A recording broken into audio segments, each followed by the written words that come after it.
Webinar is being live streamed. So I take that as meaning we are live. Okay, well, welcome to our weekly live Fox Marin podcast, Boots on the Ground. We're here to talk about what's going on in the market. A lot of our team is running around all over the city as we speak. So we're a little short-staffed, but when it comes to short, Jerome, nothing, the word certainly does not apply. So glad to have somebody so big in stature here. My name is Ralph Fox. I am the co-founder and broker of record of Fox Marin. We work, live, and play in Toronto real estate in central and downtown Toronto. Today we have the fabulous Corey Marin, my partner in crime at Fox Marin. And in cleanup position today, we have Jerome Werniak. Jerome, so glad to have you here. I think this is your first live. I think 2 weeks ago you were at Great Wolf Lodge, so maybe we can talk a little bit about that if you feel like, or maybe we can move right into real estate. Jerome, so great to have you here. Yeah, I'm happy to be here. The last time I tuned in, actually on that drive down to Great Wolf Lodge, I had the live going on in the car, and the kids didn't seem to be that interested. I guess they're only a year and a half, 3.5, but not the core demographic of the live audience. How is Great Wolf Lodge? Like, to me, that just seems like it could be a torturous weekend. Tell me about it. And right on cue, we have a new guest on the podcast potentially live. Maybe not. Anyways, Core. So while Jerome stepped out for a minute, let's talk a little bit about the market and what are we seeing? We just actually filmed the stats for the month of March. What was interesting in those stats relative to actually what we're seeing day to day? Yeah, so the stats are just status quo. Prices haven't gone up or down too much. We haven't seen anything big cliffhangers. There hasn't been any big crash. So it's really just business as usual. The one area of the stats, when you see that particular podcast that we're producing, you certainly can see that inventory is stacking up in all of the market segments. You're seeing more new listings coming online, and you're certainly seeing more listings stay online for longer. So supply is definitely making the market unbalanced. However, boots on the ground, there seems to be activity. And so it's really shocking to me how many people are out there hunting for quality properties, whether that be a semi-detached starter home, or they're moving up the property ladder to the $2 to $3 million mark, or they're looking for something unique like a one-of-a-kind loft. There are still buyers heavily active, and certainly okay to be aggressive when it comes to bully offers and multiple offers, and they're not shying away from getting what they want. And so my inclination is, why are people buying right now when we have certain economic indicators that I would think psychologically would repress the market, including the tariffs and the conversations about the tariffs, the upcoming federal election, which is certainly distracting.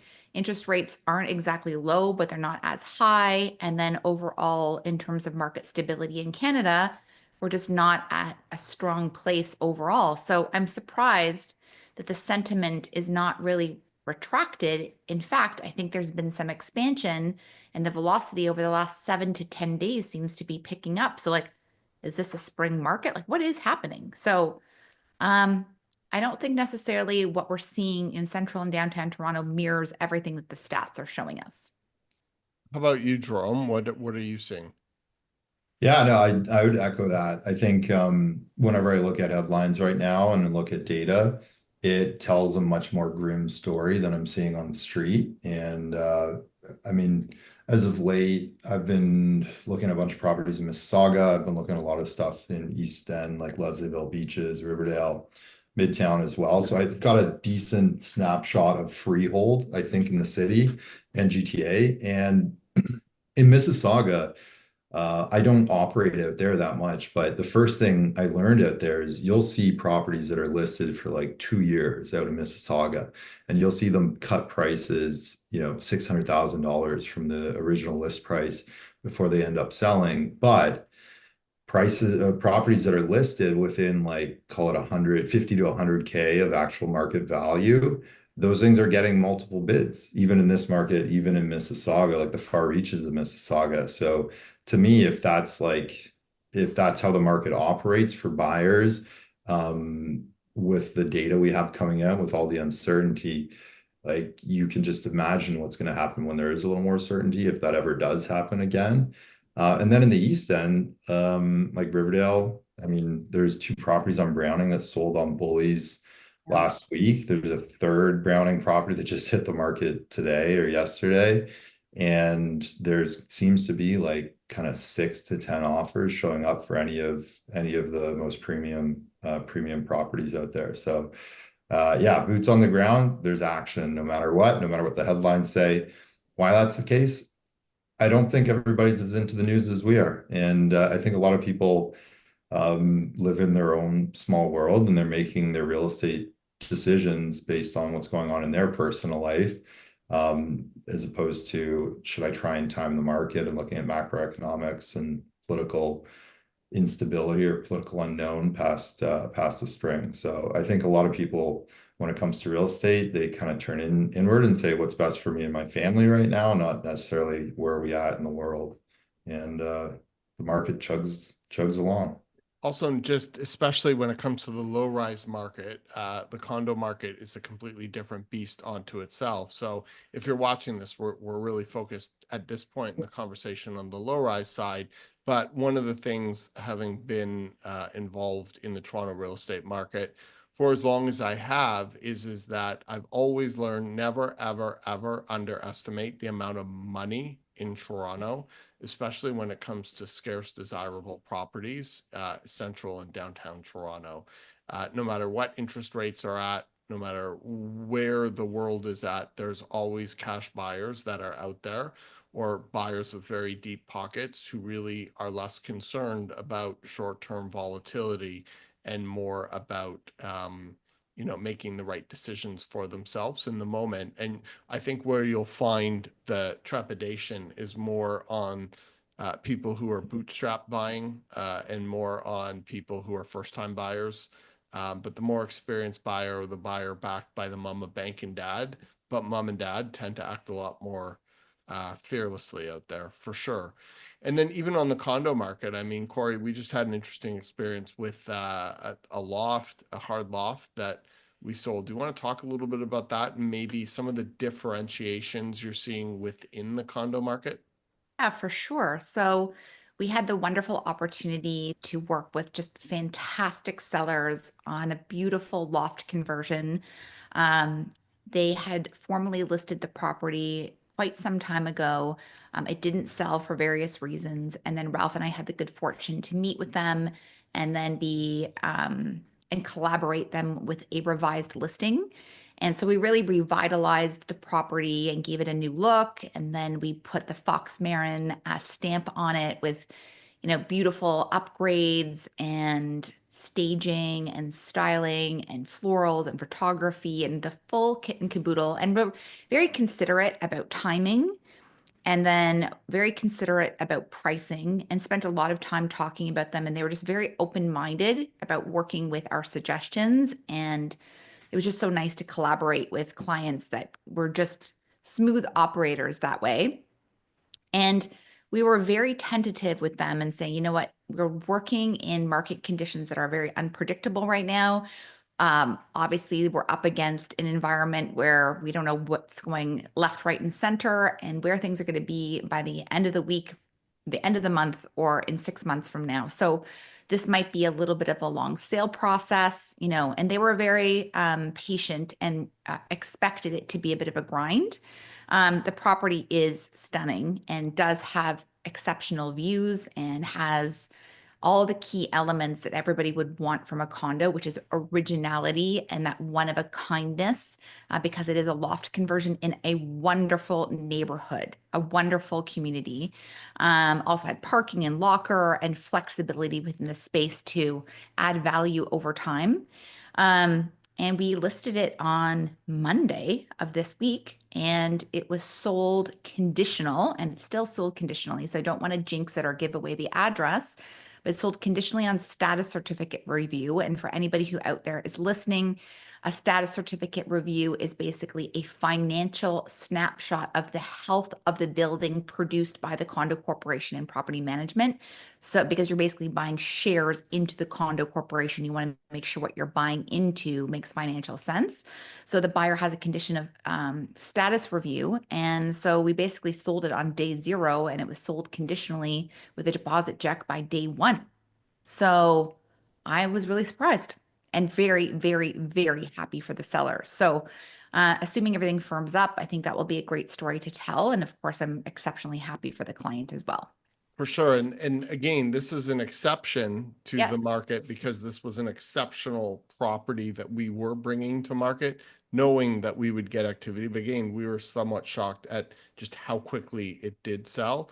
But, especially when it comes to the condo side of things, what we talk about a lot on our team is that this is the year of hard conversations, or maybe 2 years or 3 years of hard conversations.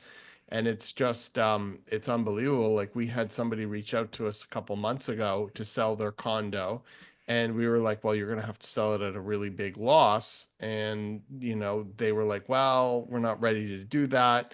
And then they reached out again, and that's where Jessica is. And why Jessica isn't on this call, she's actually meeting with them right now because they are going to have to sell it under loss because they're under a lot of financial constraints. And so they're forced to sell, and they're going to probably really, really take a loss on that specific condo. Another conversation we had earlier today, Corey and I, with somebody who had a property that they've listed 3 times, and it's a condo, and they were unable to Beautiful sell it. condo.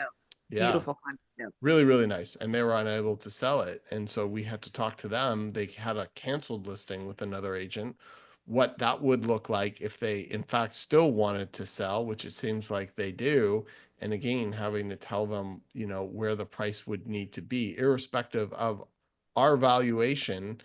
It would need to be lower than that because the market was dictating as such. And I've got a call right after this conversation.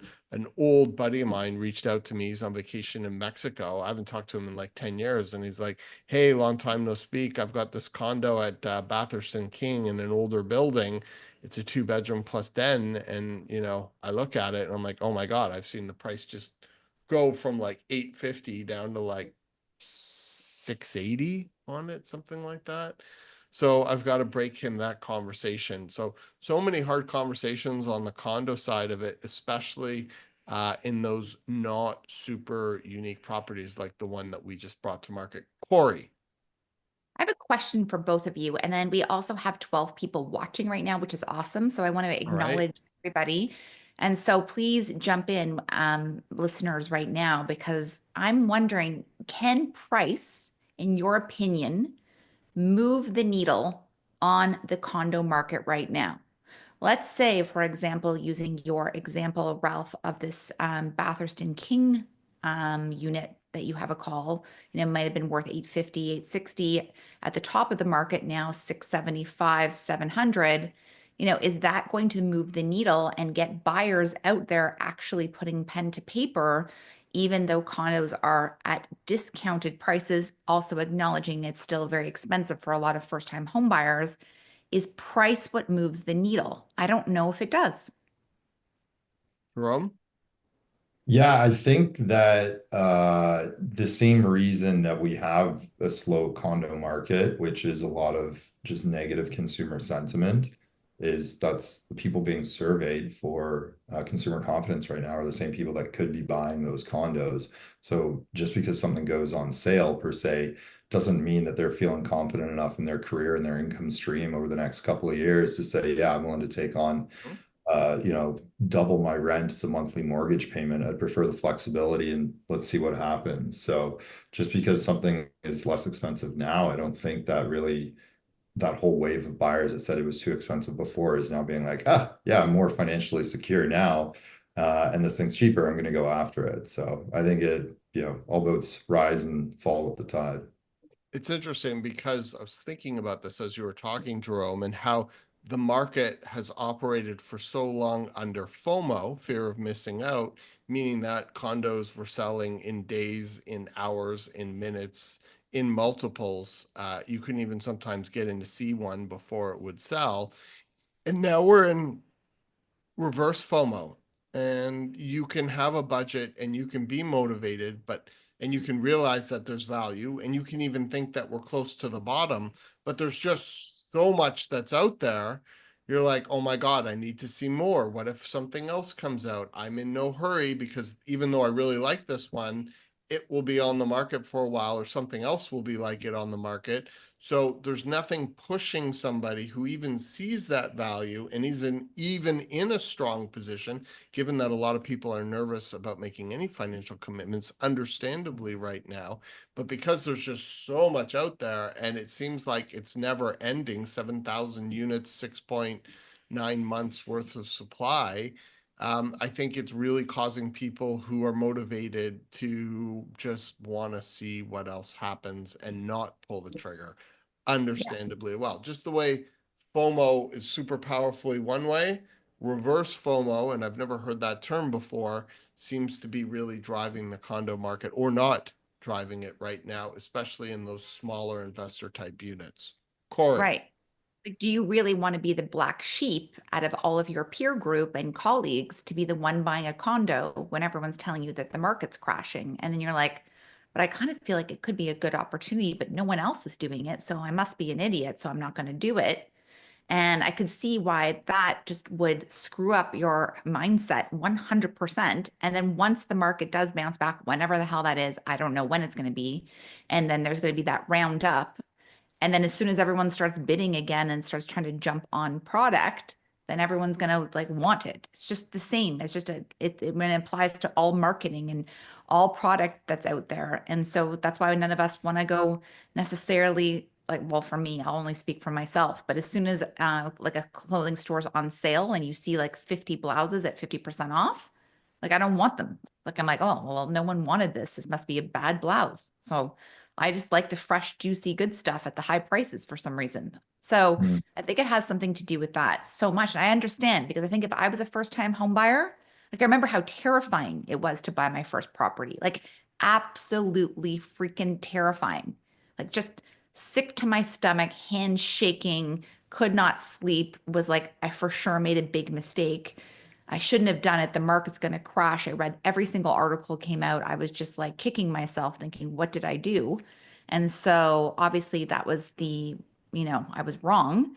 But now I can't even imagine trying to make that decision when you'd be swimming alone, I think. 100%. Yeah, the condo buyers I've worked with over the last, I guess, since interest rate hikes started, so called the back half of 22, it's either been family money involved, like being like, hey, kid, go buy a condo, Yeah. Yes. or or it's, I don't know how to call them black sheep, but just like the most mature kid in their group of peers that, you know, actually had a budget on an Excel spreadsheet when they were 21 years old, and they're making a decision, and do not care what their friends think. They're just like, I've read enough, I understand.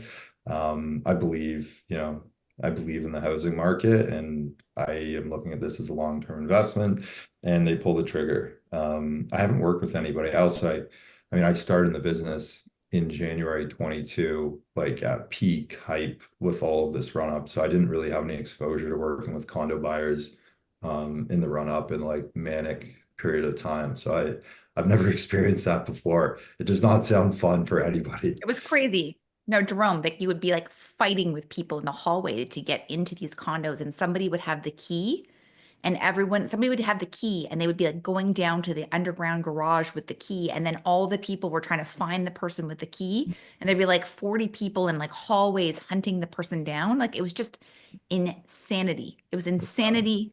It was, and all the keys would get mixed up in all the different lock boxes. So you'd finally get to the lock box and the key wouldn't Yeah. even open the door. It was hysteria, hysteria. So I that sorry, go sounds ahead.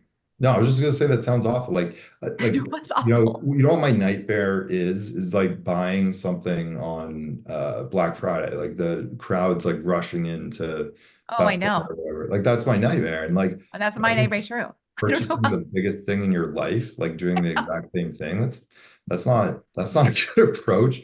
I like calm waters, and I think, I think that's what we have right now. It's a good segue back is like you have the ability to go walk through a condo, sleep on it, digest, go see it again, call mom and dad, call your uncle, call a contractor. That's how real estate should be transacted.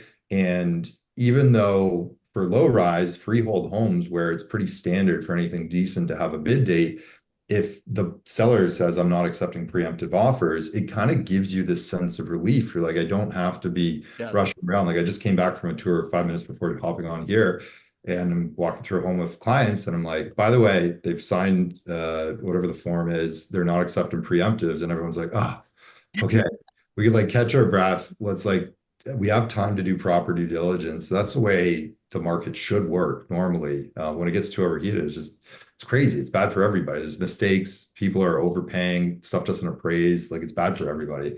So I don't know. Maybe the standard should be bid dates no matter what, and give everybody the opportunity, even in a hot market. I don't know, but it's just I hate the idea of people like stepping over each other to buy real estate. It's such a bad way for the industry to operate. I agree. We have a couple of comments in the comment section. One is from our friend at New TO Condos. Hello, because you always comment on our posts and we really enjoy that. And he says, yes, there are plenty of sharks circling around. That's And then we have a question from Meat Panda. I hope I said that right. Oh my gosh, I hope. And I can't see your icon from here, but I really need to start wearing my glasses more. Asks us what our opinion is of the Century Initiative. Spicy, spicy, spicy, spicy. I am not into the Century Initiative. That's all I'm going to say. Yeah, No, this is a Ralph one. Go for it, Ralph. this is a no. I think that the idea of immigration has been prostituted out to a point that it has become unrecognizable in Canada. I think that immigration is the backbone of our country. If you look at the statistics, I think like all 85% of first generation millionaires are immigrants. So having immigrants is really, really important to the life and vibrancy of any society. And there was a time, probably right at around the time that we started to become a less successful country, and our GDP started to fail and our GDP per capita started to fail, there was a time where we had one of the best immigration systems in the world, and it was being emulated on a point system by countries everywhere. And at that point in time, Canada also happened to be one of the most desirable countries to move to. And I think that got lost in the mix somewhere. And so I think thoughtful immigration is always going to be the way to grow a country. And I think we just sort of lost our way with that. So I don't know a ton exactly about the Century Initiative. I do know that the theory is that by a certain point in time, they want to bring the population of Canada to 100 million, I believe. And I don't think that that is necessarily the right way to go about it. Definitely, our birth rate is declining, so we do have a bit of an issue long term, and that's something that needs some thought in terms of where we need to be with immigration. But having our population grow by 1 million people in a year, naturally, it just doesn't make sense comparative to the U.S., a country of 330 million, and having the same level of population growth. Course that's not sustainable. And I think that's put so much strain on our social systems, on our hospitals, on our schools, Our uh, housing. on our housing. And that's a huge percentage of why we are where we're at. So I think that's why this election is really, really important upcoming, because people will get to decide, do they want the Century Initiative to continue in Canada, or do they want to see something different? And I think it's a really, really, really, really good question. Immigration is key for Canada. I think everybody on this panel or conversation really, really supports immigration. I think there's just different definitions perhaps of what smart immigration is. And I just don't think we should or can go back to what it was. There has to be some type of a smart mix between zero, which is apparently where we're at now, and where we were before at 1 million. Good answer. Isn't it by 2070 the deadline? I don't know. I think it's 2070. What is that, 2070? We're in 25, so 45 years to add 60 million people. So it's a 1.2, 1.1 a year, something like that. We'll be crushed. Well, I don't think it would be linear. I know nothing about this, by the way, so I'm glad you took that one, Ralph. Yeah, that's It's controversial because a lot of the advisors around Mark Carney are part of the Century Initiative, and they were the ones that were really pushing the immigration that we saw. So it's not stated as part of their policy, but it's implied based on who's involved. So I don't know. I think again, I guess I'll summarize it. Immigration is good. It's the lifeblood of our country. It just can't be the way it was. And hopefully there'll be a smart plan that looks at not just numbers, but also are these people coming and can they contribute to our society and make Canada a better place to live? And what type of values do they have? And are they in line with what it is to be Canadian, whatever that means these days? Which has to be redefined as well. I think so.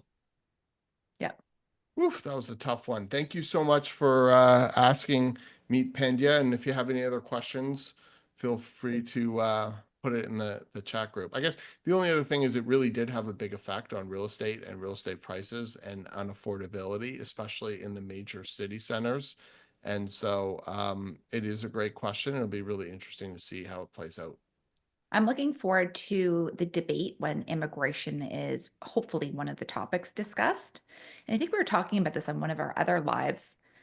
I'm so happy that yesterday has come and gone already in terms of this whole Liberty Day or whatever it was called, Liberation Day, and the tariffs and the reciprocal tariffs, because now we can focus on domestic issues here. And I'm really looking forward to talking about immigration and crime and housing and affordability and the border and all of these policies which have taken a back seat with all of this tariff talk. So the debates will be very interesting so we can see all the candidates talking about these issues that affect Canadians now. That's my thoughts. Awesome. Any other questions? There's nothing else in the chat room here. Jerome, let's talk a little bit about the power of a really well-written buyer's letter to a seller. Yeah, I know you for had sure. it's a great story, and it's something that we've seen over and over, and I don't think people really understand the power that that type of connection can make when presenting an offer for a client or a buyer can put forward in conjunction with their offer. Yeah. No, my original job, my first job after bartending in New York was in commercial real estate. And I worked in commercial real estate, commercial brokerage for 2.5 years. And it operates as an entirely different industry to residential. Amongst other things, players in the industry, buyers, sellers, people that are leasing, companies that are leasing, they're all numbered companies. They're organizations who have a fiduciary obligation to their shareholders and stakeholders, and they make decisions based on a spreadsheet. And if an asset has a certain amount of net revenue and it's in a certain class, it's pretty straightforward to come up with a range of value for that property. The intangible that's just completely different in residential is that they're not companies making spreadsheet decisions. They're human beings making like lifelong, life-altering decisions about what their family is going to be. And so there's another level, another layer involved in residential, which is kind of a wild card layer, is this emotion. And so when somebody is going and selling their house, listing their house, and they've been there for 25 years, it's not just, a 3 bedroom, 2 bath with parking at the rear and, some nice turf down in the backyard. It's like, that's where my kid came home from the hospital to. That's where, we found the news about this promotion, or where we held like the a wake for my grandparent. Like, there's all of these stories and emotion attached to that property. And so when somebody's selling them, most of the time it's not just let's get the highest number, but it's this really heavy process of parting ways with this thing that you're so emotionally attached to, is your home. And I learned pretty early, and everybody at Fox Marin starts out leasing. We do a lot of tenant representation and try and help tenants lease out properties in Toronto. And a lot of our job, other than showing properties and doing pricing analysis and staying up to date on what's happening, giving guidance, is selling our tenant clients and pitching them to listing agents and to landlords as to why they'd be a really good tenant. And it's a perfect way to learn how to properly advocate for your client. And a lot of people don't think that really exists on the purchase side, but we basically, on almost every situation, recommend buyers come up with a letter that's written to the sellers of a home. And the point of it is to convey, here's not just an agreement of purchase and sale and a confirmation of cooperation, but here's a story about who we are. Here's basically our plan for your home. This is why we've fallen in love with it enough to basically give you all of our money to try and acquire it. And I've had a number of situations, even one earlier this week, where I don't want to get into too many details. Everything's so fresh still, but an owner was, is probably not going to make it too much longer, and they're quite sick. And our clients put an offer in, wrote a letter, and the letter made all of the difference. We weren't even the highest bid that came in for that property. And the seller said, after I've been there for 20 years, I want this home to be passed on to a family that's going to love it as much as ours had. And we conveyed that message. I did, as an advocate, and they did through their letter. And this gentleman who's selling the property was literally sitting in his hospital bed, reading this and trying to make a decision. And, a lot of people will look at that and say there's some there could be, disingenuous reasoning behind it. I don't really buy it. I haven't really worked with a client who's not emotional when they're buying real estate, who's not stressed, who's not worrying about, are they going to have to cut a vacation or be able to cover the cost of diapers? And like, it's emotional on both sides. And that letter and connection allows people to just kind of step past the spreadsheet and paperwork and show each other who they are. And, a lot of people talk about transparency in the industry right now. It would be interesting to see, buyers and sellers meeting face to face and seeing each other. And that normally doesn't happen quite usually ever, but sometimes it doesn't happen until your kind of first or last buyer visit, where you're popping through a home and your buyer clients meet the seller, and the seller is just walking you through the home like it's the Smithsonian Museum, and talking about every nook and cranny and the decision they made. And that like connection, that provenance of a home, is really, really special. And so I don't want to say we try and get our clients to exploit it, but I think it's a way to create an advantage in a very chaotic buying process, that's in good faith, and adds color in an industry that is filled with a lot of emotion. So I always recommend it. And it all started with the buyer letter we wrote, or I should say my wife wrote, for buying our home. And that letter has been used and kind of templated out and pieces taken from it here and there, probably 25, 30 times now. I think having that emotional connection is so important to a seller, to certain sellers, where I've seen a lot of times where sellers are very concerned because they love their neighbors so much. They want to make sure that their neighbors have a Right. great new neighbor, and they feel like a responsibility to be able to keep the neighborhood vibe going because they've been so integral to the fiber of it, and they would just hate to see that get disrupted by a financial decision that they make. And so it's really important that people have that connection. Just a short story, a little bit of a segue, but still along the same vein. Corey and I purchased a property up north, which is our country property. It's like our cottage. And afterwards, after it closed, we received a package in the mail from the sellers, and they basically sent us a book with the history of the property that's been passed down from owner to owner to owner, and it goes back to 1970.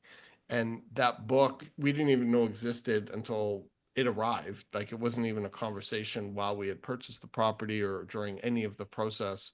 And we just cherished this book because it just gave us this attachment and almost like a sense of historical responsibility to this property. And people do have these types of emotional connections to a residential property that they just don't have pretty much with any other type of material asset or material belonging. And it's just so interesting. And that story, Jerome, that you told, is just such an important story because it just reminds you that it's not just some random buyer. It's somebody who's going through their journey of life and might be coming to the end of it. And sentimentally, they wanted to see that the right person could then continue that journey on in such a meaningful home. And so it's always just important, and it's something that people forget about in residential real estate, is the authenticity of understanding, recognizing, and experiencing the emotionality of the experience, connection to real estate, and then human connection to one another. It's really how transactions really happen, and it's how the ones where you look back and you're like, wow, that affected me. Like, I remember, I hope it's okay to share this, but in the team meeting, you said that after that had happened, it just made you think about your dad, and you reached out to your dad, and you took your dad to a Leaf game, and you took your dad out for dinner. Like, those type of experiences are so, so important. I think they're the most rewarding of what we do, without sort of going into love my job, hashtag hardest working realtor, hashtag. It's really about the experience and the connection that we take out of it. And those are the best winning experiences that we have. Core, I think you had something you wanted to add. Oh, I just want to say that when buyers write those letters, I really like to see the photos as well. Yes, key. Like the photo, so really cute photos, really land dogs and babies.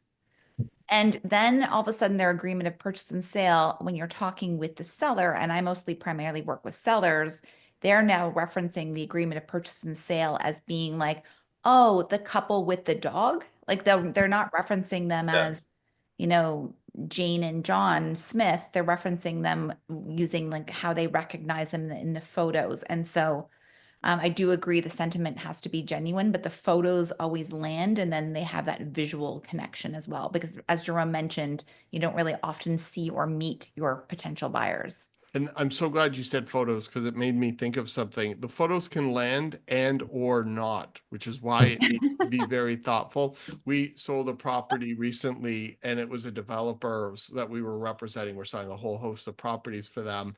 And the sellers included, the buyers included that type of letter, and the seller has no connection to the property because they are a developer. And I won't go into the contents of the picture, but I would say that it wasn't necessarily inspiring for the developer to want to sell the property. So the type of things happen. I don't want to go into details too much, but we're all kind of looking at it going like, I'm sure they could have picked a lot of different pictures than that. So be thoughtful about the letter, be thoughtful about the picture, put together a good package, human to human. It really, really does help. I see a comment here I've seen a couple comments here. One from David Hughes, who No, says, if you like it at 600, I oh, guess he's presuming 660,000, you're going to love it at 580,000. And I was talking about pricing earlier when we were right. talking about condos, but I do think that it really depends. So I really think that when people get a better price on a property, it's much more appreciated if it's earned. And I think somebody would be much happier if they saw a property listed for 660 and were able to negotiate it down to 580 than see something that's had a couple of price drops and then it was 610 and then they buy it at 580. There's certain perceptions with pricing and negotiating that I think are really important to understand. And then there's also the theory sometimes the more expensive something is, the higher the perceived value of it is. But I really go back to the idea of FOMO and reverse FOMO in the condo market. And I think those are the major two levers that will ultimately drive pricing. Yeah, I'm gonna follow up on that. It's like the same thing I Good. said, the things drop to 680. If it drops to 550, everyone's like, Jesus, the market's fallen further. This is scary. I don't want, like, I might not have a job in 2 months. I'm not gonna buy. I feel like the same mentality applies on the way down. For sure. For sure. Okay, is there anything else either you'd like to add? Any recent stories that you guys have seen in the market that you think are interesting, or maybe our 12 viewers currently at the moment might want to hear live? Jerome, I'll start with you, put you on the spot, and I'm talking a lot to give you time to think. I mean, I'm so deep in the weeds these days, looking at freehold semi-detached floor plans. So I don't know if anybody really cares about that, but one of the biggest challenges of Toronto real estate, like constructed in, call it 1890 to 1920, where a good chunk of real estate was constructed both East End and West End, is that with the home sizes, they didn't have 10 puffer jackets back then. No, And finding space for one boots and one coats, one wool coat yeah, one wool coat. and a And hat. like it's a kind of crazy challenge to try and figure out. I've seen like 1,000 variations or solutions of people trying to figure this out. And we're thinking about some renovations here, and you can just go so far down a rabbit hole of trying to figure out how to solve these little problems you don't really notice until you're living in a house for a couple years. And where I've gotten to with this is kind of the minimum. This is the one takeaway, I guess, if anybody cares about like semi-detached homes, 1900 and 1920, you need 11 feet of width inside a living room for it to be comfortable to fit a Minimum. minimum. Yeah, sorry, minimum to fit a sectional where you have the sectional against one side wall and a TV, because most people are watching TV in their living rooms now, against the wall or half wall that's in front of the foyer.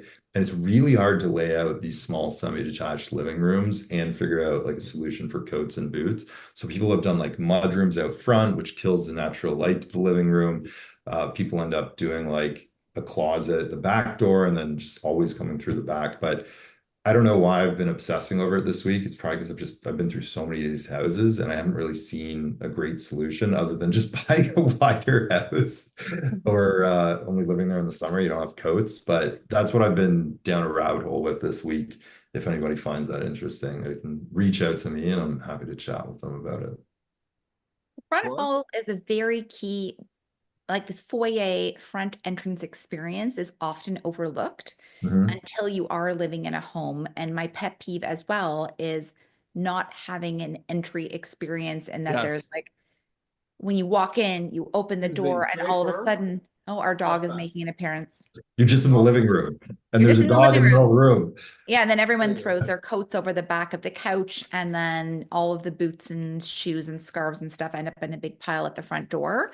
And that Yeah. happens with a condo floor plan as well. And so I would say having a proper foyer or front mudroom is just the most exceptional thing ever for our climate. And I actually really like when people have converted their front porches, if you can do it in an aesthetically pleasing way, into more of that mudroom style where it's been converted and it's closed off and it's tiled and it can be quite beautiful with benches and hooks and places for all the mitts and shoes.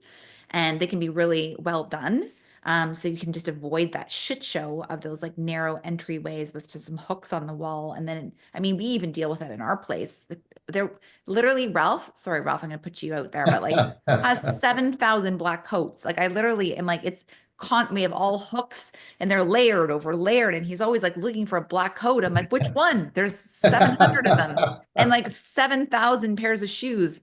And so I think a lot of Torontonians, especially this time of year, are just so over our crap. I can see why now it's been highlighted to you in your search because you're just like, I'm over winter.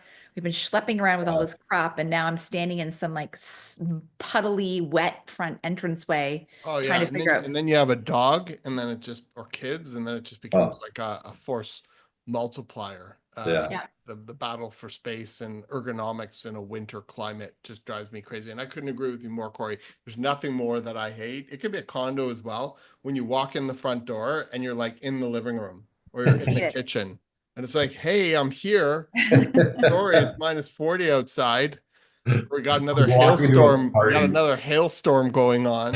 I, Yeah. I like I like a little separation, and that's one thing as well that I think is really, really interesting is we have seen a change. So even at the time where this was trendy, where people would take these beautiful Victorians or beautiful properties and just make them into these white boxes, rip out all the walls, and put in as many lights, like Spotlights. pot lights as Yeah, they yeah. can. Oh And the God. worst is when they're like bright white, like then you're just taking it to another level. Warm, I can kind of understand, but Please like go that bright warm. white. And Yeah. it's like, yeah, let's just put one every 6 inches, just blast it out. And I think the souls have been stripped of these houses, and that look is kind of come and gone. And we're seeing it both in houses and condos. People are really starting to want to gravitate to rooms and Yeah. separations of living spaces and flows of spaces and sort of defining, sometimes subtle, not even walls necessarily, but people are looking at different ways to break up spaces and make each space have a flow into one another, as opposed to just these like open, sterile Yeah. boxes. So I Mm. think that's a really welcome shift that we've seen. And if you're watching this and thinking about doing a reno, contact us first. We're actually Yes. meeting with somebody this weekend, talking about doing a reno as well. So be really conscious that you're not going for that aesthetic and you're very thoughtful with materials and spaces because that's really what people want. I Yeah. totally agree. Rant over. Yes, I like the rant. Nice. I like getting you going on a TED Talk, Rob. Thank you. Woo! Ralph, do you have any stories that you want to share before we wrap up? Well, I think I've already shared a few on the condo side, like just those perpetual hard conversations that we're having to have. And also just seeing the low rise just do really well, monitoring it for upcoming listings everywhere. It seems to be surprisingly strong. So never underestimate the oh, somebody's saying we got a question here from Kelly who every day is like the end of the world with the Trump tariff drama. And it's interesting because I know a lot of people think that, and I know, oh my God, like I go onto my YouTube homepage and every single thumbnail is like end of the world, we're gonna die, we're gonna be invaded, Orange Man's coming. But a lot of this, I think, is sensationalism, and I think already some of the tonality is starting to die down now that Justin Trudeau is no longer in the picture. And I think that this will play itself out. And I'm really not personally worried about the U.S., at least militarily, invading us, at least for now.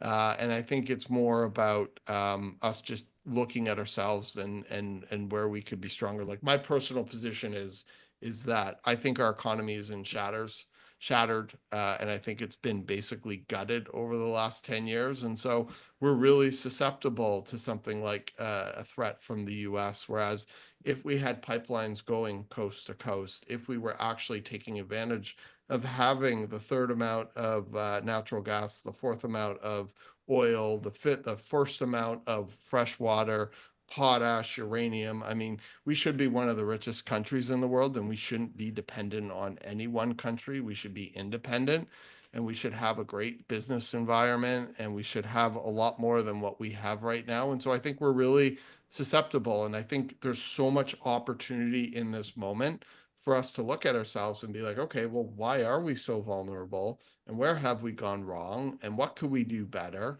And let's stop worrying about the orange man for a second and actually focus on ourselves and how we can become better and stronger and have better social network systems and better immigration, like we're talking about later. Most challenges, when you really look at them, generally present opportunities. And I do feel that if we can look beyond the emotionality of it, I think there's a lot of opportunity here to make us a lot stronger as a country. And so I'm not really worried about that as much as other concerns that are out there for sure. I think it's really good that it happened for that reason. Because I don't think most Canadians were educated on this. Like most people didn't know that we were dense in minerals, and most people didn't understand the pipelines, and people didn't understand the oil sands in Alberta.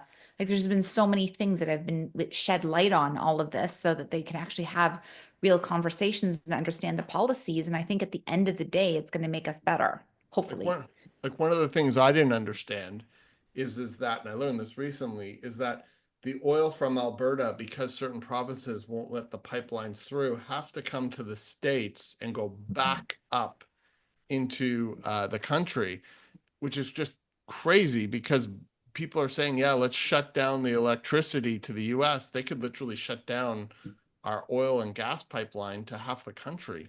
So, like, why do we have that? That's something I never knew, and I think is really something that we should be Mhm. thinking about if we want to be an independent, sovereign country in the future. It's really really interesting. So, thank you so much for that question, Jerome, Corey. Is there anything you guys want to add to that? No, I don't think I really have much more to add. I think the next few weeks are going to be really interesting, and I'm really looking forward to being on the other side of these elections.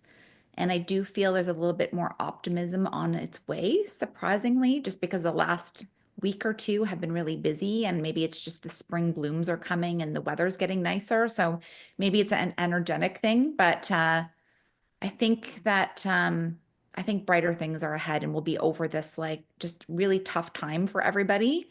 Um, I don't think this has been an easy time for anyone. And so I just want to acknowledge that for people who are listening and being like, oh my gosh, guys, we are troopers. And I hope that people continue having like really good constructive conversations with people about this. And I'm sad that it's made it Canada divisive. I don't feel like that's the type of nation that we are. And hopefully on the other side of this, we'll bring some of that true spirit and patriotism back. That's what I hope. We'll see. Jerome? Yeah, it's been a real tough time for a lot of people. Like the viewer that just asked that question, the tone of that is like, oh God, I don't know my phone. And I think a lot of people are feeling that right Yeah. now. And I think it's important. We get one vote and we can have lots of dialogue around politics and where what we see the brand of Canada, where we want to go, how we want to set this up for the next generation. But at the end of the day, like you have one vote. And I think when there's a lot of people that are not feeling great, like the best thing you can do to actually have a real impact. Remember when people used to do that thing at Tim Hortons? They'd be like, buy the coffee for the person behind them. Like if Mhm. you do one thing in your day, just consciously to like reach out to your friend who's going nuts on Instagram stories and try and tee up a coffee with them and like do something human to human in Yes. person. Um, and just be like, yeah, I feel like crap too. Like and just vent. That is productive for society if a lot of people are doing it. And that's something you actually have control of in your life. So I'd recommend go get a coffee or a tea or have a Guinness or whatever it is. And good things are going to come out of that. So I there, agree. That's good there's your advice. homework. You can't have a Tito soda, unfortunately, but that would be another story. Those have been taken off the shelf. But I do think that people really are nervous, and I think I see it through my network, through my conversations. People are really, really, really, really, really stressed. And there was, something I like to share with everyone who's watching this, because within our team, within our industry, at the beginning of this year, there was this feeling that, okay, the US didn't have a civil war. We're beyond that distraction.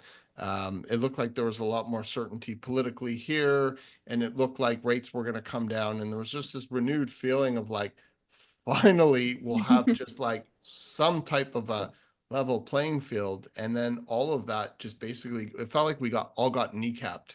And it was just like, oh my gosh, here we are in this crazy environment again with so much instability. And I think you take this for prolonged periods of time and it really starts to disorient people, and people become distracted, they become fearful, and they start to put up walls, and then they start to feel alone, far more alone than maybe even during COVID. And so I think a lot of people are really upset and hurting right now. And going back to what you're saying, Jerome, like the personal connection and caring and having real conversations, not just like raging on Facebook or raging on YouTube comments, like because we get them on our channel as well. And I'm just like, buddy, listen,